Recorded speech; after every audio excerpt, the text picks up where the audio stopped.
ایک بار درود پاک پڑھے اللہم محمد صلی اللہ علیہ وسلم محمد صلی اللہ علیہ وسلم صلی اللہ تعالی علیہ وسلم.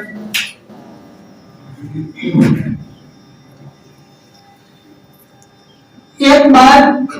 حضرت پاک صلی اللہ تعالی علیہ وسلم سے صحابہ کرام نے دریافت کیا عرض ہوئے یا رسول اللہ صلی اللہ تعالی علیہ وسلم یہ ذبح کرنا کیا ہے، یہ قربانی کیا ہے؟ آقا کریم صلی اللہ تعالی علیہ وسلم ارشاد فرماتے سنت ابیکم ابراہیم، یعنی تمہارے باپ حضرت ابراہیم علیہ الصلوۃ والتسلیم کی سنت ہے. تو اللہ رب العزت کا فضل و کرم ہے کہ اس سنت کو ادا کرنے کے لیے اللہ رب العزت نے ہمیں ایمان کی دولت بخشی اور ایمان کے ساتھ ساتھ اپنے محبوب پاک صلی اللہ تعالی علیہ وسلم کا چاہنے والا اور خوش عقیدہ بنایا. اور اس سال ہر سال کی طرح ہمیں پھر سے دوبارہ عید الفطر عید میسر ہوا اور اس میں اللہ رب العزت کی رضا کے لیے مالک نصابوں نے اپنے اپنے طور سے اپنے اپنی استطاعت کے مطابق اللہ رب العزت کی بارگاہ میں اپنے مال و دولت کی قربانیاں پیش کر کے اللہ رب العزت کو راضی کرنے کی کوشش کی. یقیناً یہ اللہ رب العزت کا سب سے زیادہ پسندیدہ عمل ہے کہ اس دنوں میں قربانیاں زیادہ کی جائے. جب حضور علیہ الصلوۃ والتسلیم جب جانور کو ذبح کرتے تھے تو کفار مکہ کہا کرتے تھے کہ آپ ایسا کیوں کرتے ہیں کہ جس کو اللہ رب العزت مارتا ہے، یعنی جو بغیر ذبح کیے ہوئے کسی بیماری سے یا کسی اور وجہ سے مر جائے تو اسے آپ نہیں کھاتے، لیکن جسے آپ خود مارتے ہو اسے کیوں کھاتے ہو؟ یعنی جسے آپ ذبح کر کے مار لیتے ہو اسے آپ کیوں کھاتے ہو؟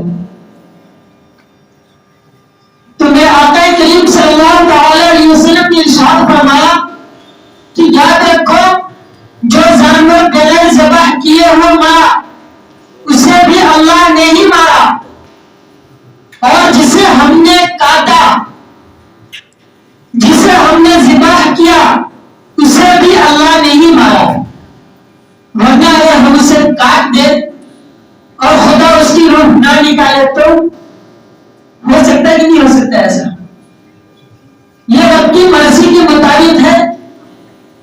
وہ الگ بات ہے کاٹے ہم ذریعہ ہم بنے، لیکن روح نکالنے کا کام مارنے کا کام موت کون دیتا ہے؟ اللہ دیتا ہے. اور اس سے یہ پتہ چل گیا کہ ہم ذبح کیوں کرتے ہیں، اور اسے دنیاوی اعتبار سے ڈاکٹر اور حکیموں کی تحقیق سے بھی آپ پتہ لگا سکتے ہیں کہ ہم ذبح کر کے کیوں کھاتے ہیں. تو ذبح ہم اس لیے کرتے ہیں کہ جانور کے خون کے اندر وہ جراثیم ہوتی ہے جو خون اگر ہمارے اندر جائے تو ہمارے صحت کے لیے ہانیکارک نقصان دہ ہے، جس سے ہماری صحت خراب ہو سکتی ہے اور اس خون کی بنا پر ہم بیمار ہو سکتے ہیں. لیکن جب ہم کسی جانور کو ذبح کر دیتے ہیں تو اس کے خون میں اس کے جسم میں جو بیمار کرنے والی جراثیم ہوتی ہے وہ خون کے ذریعے سے نکل جاتا ہے، اور اسی کے بعد جب ہم ذبح کرنے کے بعد جب خون کے ذریعے سے ساری بیماریاں اس کے اندر سے نکال دیتے ہیں تو پھر اللہ رب العزت اس گوشت کے بدلے میں مسلمان اس گوشت کی وجہ سے ہمیں کوئی نقصان نہیں ہوتا. اور ذبح کرنے کا مسئلہ خاص طور سے قربانی کے طور پہ آتا ہے کہ ہم ذبح کس سے کروائیں. کیا کوئی غیر سنی ذبح کرے تو ہماری قربانی ہوگی یا نہیں ہوگی, یا اگر ہمارے حصے میں کوئی غیر سنی بدعقیدہ اگر شامل ہو جائے تو ہماری قربانی ہوگی یا نہیں ہوگی.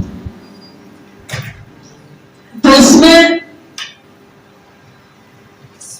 زیادہ اندر جانے کی ضرورت نہیں, میں اوپر سے آپ کو ایک جھلک دکھلا دوں کہ حضور شیخ الاسلام مدنی میاں اپنی حیات زندگی میں فرماتے ہیں کہ کوئی اگر غیر سنی ہمارے ذبیحوں کو ذبح کرے تو گوشت ہمارے لیے حلال ہے, کیونکہ تحقیق کے مطابق نشاندہی کے ساتھ جو آج ہم کسی کو بھی کافر کہہ دیتے ہیں تو انہوں نے فرمایا کہ نشاندہی کے ساتھ صرف 5 ایسے بدعقیدہ ہیں جسے علماء نے کافر قرار. باقی اس کی پیروی کرنے والے اگر آپ کو یہ تحقیق نہ ہو کہ اس کی زبان سے کوئی ایسا جملہ نکلا ہو جس سے اس کو حد کفر تک پہنچا دے, یا کوئی اس کا کام ایسا ہو جو اسے حد کفر تک پہنچا دے, تو پھر اس کا ذبیحہ ہمارے لیے جائز ہے. اگرچہ بڑھتے ہوئے ہیں, اس کا عقیدہ الگ ہے, لیکن چونکہ اسے شریعت کے مطابق پورے کھلے طور پر کسی کا نام لے کر کے اس 5 کے علاوہ نہیں کہا گیا کہ وہ کافر ہے, تو اس حساب سے اس کا ذبیحہ ہمارے لیے جائز ہے. اور اسی طریقے سے جو ذبح کرنے کے لیے جو شامل ہوتے ہیں, تو بعض اوقات ایسا ہوتا ہے کہ جو لوگ نہیں جانتے ہیں کسی بھی جانور کو ذبح کرنے کے لیے بسم اللہ یا اللہ اکبر کہنا شرط ہے, لیکن آج ہم قربانی کے دنوں میں کیا کرتے ہیں, بسم اللہ یا اللہ اکبر نہیں پڑھتے, اللہ اکبر لا الہ الا اللہ اللہ اکبر وللہ الحمد یہ تسبیح پڑھنا شروع کرتے ہیں, جبکہ ذبیحہ حلال ہونے کے لیے بسم اللہ اللہ اکبر کہنا شرط ہے. یا کچھ لوگ یہ بھی نہیں پڑھتے تو یہ ذبیحہ ہمارے لیے خراب ہو سکتا ہے. علماء نے فرمایا کہ اگر کوئی بھی اس میں شامل شخص اگر نہیں پڑھتا تو ذبیحہ ہمارے لیے حرام ہو سکتا ہے. تو اس بات کا خاص خیال رکھیں کہ جتنے لوگ شامل کرتے ہیں یا تو آپ ایسے لوگوں کو شامل کریں جو پڑھنا جانتے ہو, یا نہ تو پھر آپ ان سے بتا دیا کریں کہ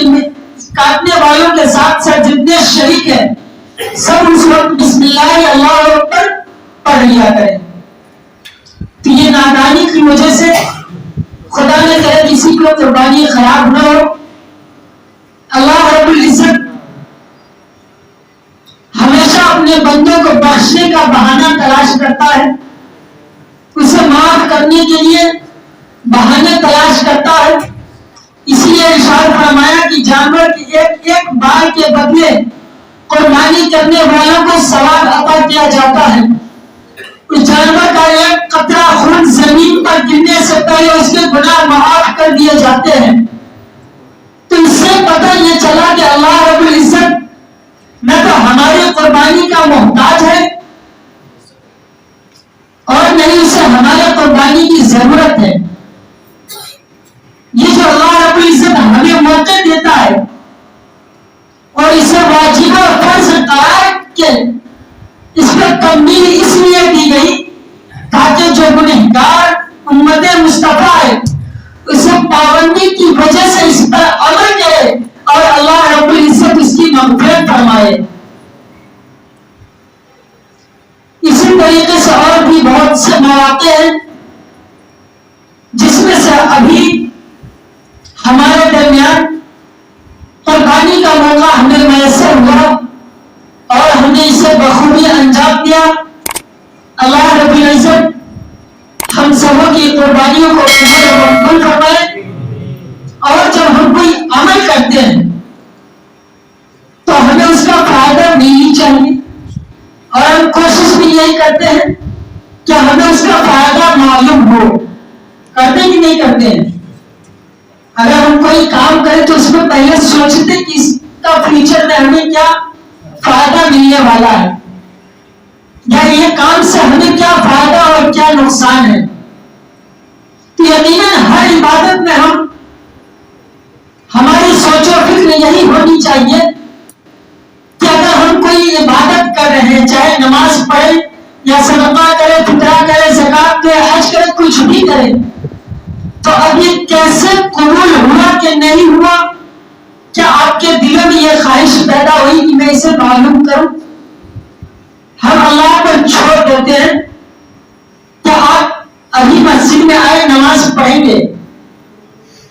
کیا کوئی یہ بتا سکتا کہ ہاں میری نماز قبول ہو گئی؟ نہیں، کیونکہ ہمیں اس کے بارے میں معلوم نہیں۔